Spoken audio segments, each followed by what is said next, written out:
مالکن اور ان کا بیٹا مجھے دیکھنے لگے، کہنے لگے کہ شاید تم نے ہماری باتیں سن لی ہیں، تمہیں یہ باتیں نہیں سننی چاہیے تھی۔ میں نے کہا کہ حقیقت کھل کر سامنے جو آ گئی ہے، آپ لوگوں نے شاید مجھے زندہ دفنانے کی سازش بھی کی ہوگی۔ میری ماں کا رنگ یہ ساری باتیں سن کر اڑ چکا تھا، جیسے وہ اس حقیقت سے گھبرا رہی ہو۔ مجھے دیکھ کر ہاتھ جوڑنے لگی، رونے لگی، کہنے لگی کہ اپنی ماں کو کبھی غلط مت سمجھنا، تم مجھ سے کبھی ناراض مت ہونا، میری زندگی میں تمہارے سوا ہے ہی کون۔ مالکن کہنے لگی کہ میں تمہیں ساری حقیقت بتاتی ہوں، اس کے بعد فیصلہ تمہارے اختیار میں ہوگا، ہم لوگ تم پر کوئی زبردستی نہیں کریں گے۔ تم دراصل اس حویلی کا خون ہو، تمہارے اماں ابا تمہاری پیدائش سے پہلے بہت زیادہ خوش تھے، تمہاری اماں خاص طور پر مطمئن تھی کہ ان کی طرف سے بیٹا ہی ہوگا، اور ڈاکٹر نے بھی انہیں یہی بتایا تھا کہ ان کے ہاں بیٹا ہونے والا ہے، لیکن تمہاری پیدائش کے وقت وہ لوگ گھبرا گئے تھے، تمہیں زندہ دفنانا نہیں چاہتے تھے۔ تمہاری دادی بہت سخت طبیعت کی مالک تھی، لوگ اتنے پڑھے لکھے اور امیر ہونے کے باوجود بھی جاہلانہ سوچ رکھتے ہیں، یہ مجھے اندازہ نہ تھا۔ زندہ دفنا دینے کے ڈر سے میرے والدین نے مجھے خود سے دور کر دیا تھا۔ میری ماں میری جدائی کا غم سہ نہ سکی تھی، مجھ سے بچھڑ کر اس نے موت کو گلے لگا لیا تھا، اور اماں کے جانے کے بعد ابا نے بھی خودکشی کر لی تھی۔ میرے والدین کس طرح سے سسک سسک کر مر گئے، انہوں نے میری ذمہ داری بہترین لوگوں کو دی۔ بے شک میرے اماں اور ابا نے میرے سوتیلے والدین ہوتے ہوئے بھی مجھے یہ محسوس نہ ہونے دیا۔ وہ ساری بات بتا کر خاموش ہو گئی، کہنے لگیں کہ جب میں نے تمہیں پہلی بار دیکھا تھا تو مجھے اپنی آنکھوں پر یقین ہی نہ ہوا، کیونکہ تمہاری ماں کی بھی تو نیلی آنکھیں تھیں۔ تمہارے ابا ان کے حسن میں گرفتار ہو چکے تھے، اور تبھی انہوں نے اپنی پسند کی لڑکی سے شادی کی تھی، اور تمہاری پیدائش پر انہوں نے کہہ دیا کہ ان کے ہاں مردہ بچے کی پیدائش ہوئی ہے۔ گھر میں بہت ہنگامہ مچا تھا، لیکن کسی کو سچائی کا علم نہیں تھا، ورنہ تمہارے دادا دادی تمہیں مارنے میں کوئی کسر نہ چھوڑتے۔ تمہارے سوتیلی اماں نے تمہاری پرورش میں کوئی کمی نہیں چھوڑی تھی۔ اکثر تمہارے بارے میں معلوم کر لیا کرتی تھی، اور مجھے اطمینان تھا کہ تم جہاں بھی ہو خوش ہو، مطمئن ہو۔ اس بند حویلی میں آ کر کیا کرو گی؟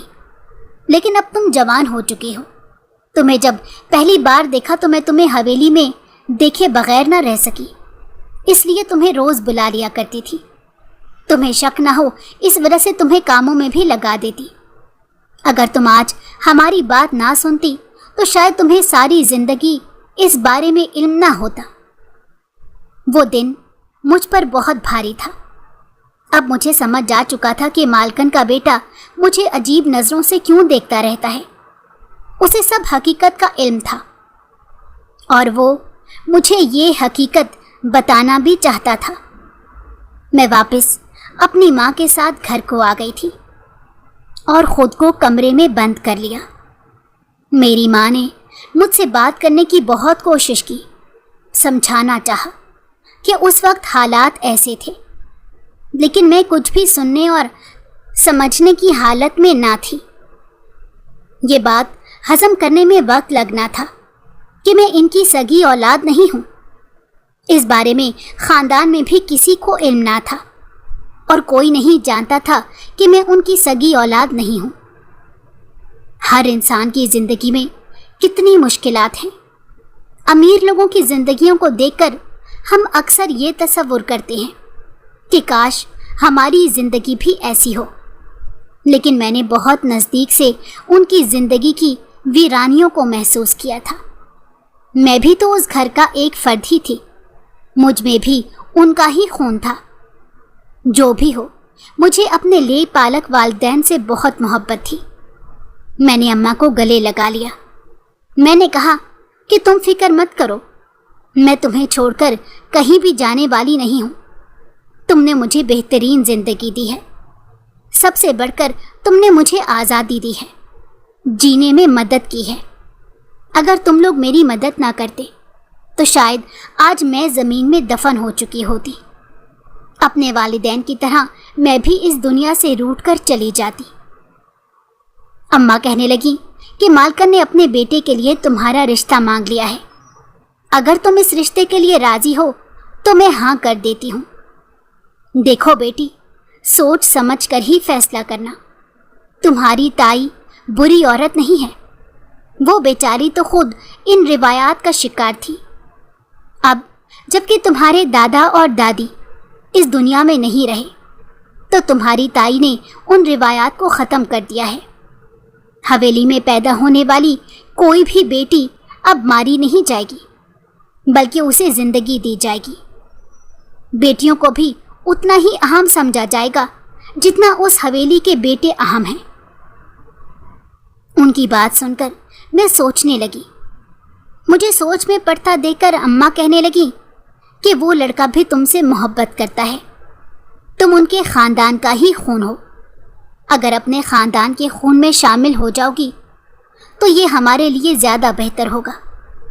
میں تمہارے رشتے کے لیے شروع سے اسی لیے زیادہ فکر مند رہتی تھی کہ میں چاہتی تھی کہ تم جس خاندان کا خون ہو اسی طرح کے لوگوں میں جاؤ۔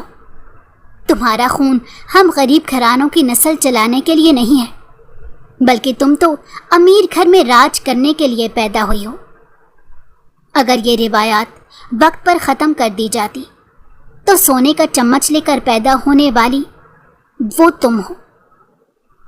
زندگی جذبات میں نہیں گزاری جاتی، زندگی کے فیصلے بہت سوچ سمجھ کر لیے جاتے ہیں۔ تمہارا غصہ جائز ہے، تم ان سے نفرت بھی کر سکتی ہو، لیکن اپنے خون سے لا تعلقی نہیں برت سکتی ہو۔ اپنی جائیداد کا حصہ تم تبھی حاصل کر سکتی ہو جب تم ان سے شادی کر لو گی۔ ان کی باتوں کو سوچ کر میں نے بھی یہ فیصلہ کر لیا تھا کہ میں اس گھر سے رشتہ بنا لوں گی، کچھ اور نہ سہی اپنے والدین کی جائیداد کو ہی حاصل کر لوں گی۔ مجھے جائیداد کی کوئی لالچ نہیں تھی، لیکن میرے آباء و اجداد نے جو ظلم بیٹیوں پر ڈھائے تھے، میں انہیں ثابت کرنا چاہتی تھی کہ اس زمین میں ان کی بیٹیوں کا بھی حصہ ہے۔ میں نے صرف اس شرط پر ہاں کی تھی کہ میرے اماں ابا کی جائیداد میرے نام کر دی جائے گی، جس پر میری تائی بھی مان گئی تھی۔ یہ نئے رشتے مجھے جلدی ہضم نہیں ہو رہے تھے۔ اس گھر میں میں نے نوکرانی کی حیثیت سے کام کیا تھا، وہاں مالکن بن کر جانا مجھے کچھ ہضم نہیں ہو رہا تھا۔ لوگوں میں یہ خبر تیزی سے پھیل گئی تھی، انہیں لگنے لگا تھا کہ میری خوبصورتی کو دیکھ کر نیلی آنکھوں والا شہزادہ گھائل ہو گیا ہے اور وہ مجھ سے شادی کرنا چاہتا ہے۔ اس پر بھی دو طرح کے لوگ کچھ تو تھے جو میرے نزدیک شک کر رہے تھے، کہنے لگے کہ اچھا ہی ہے بیٹی کا نصیب اتنا اچھا نکل آیا، اور کچھ کہنے لگے کہ دونوں ماں بیٹیاں بہت چالاک ہیں، تبھی اپنی بیٹی کو حویلی لے کر گئی ہوگی۔ مجھے لوگوں کی باتوں کی نہ تو کل پرواہ تھی اور نہ ہی آج پرواہ ہے۔ اماں نے سب انتظامات کر لیے تھے اور خوشی خوشی میری شادی کر دی تھی۔ اپنی شادی کے بعد میں نے اپنی ماں کی حیثیت کو بھی بدل دیا تھا، وہ ہمارے ساتھ ہماری حویلی میں ہی رہنے لگی۔ میں نے اس چیز کے لیے انہیں بہت مشکل سے قائل کیا تھا۔ میرے بچپن کا گھر مجھے بہت پسند تھا، میں ہفتے میں 2 بار لازمی جایا کرتی تھی۔ میرے ابا کی خوبصورت یادیں میرے ساتھ ہر وقت رہتی تھیں۔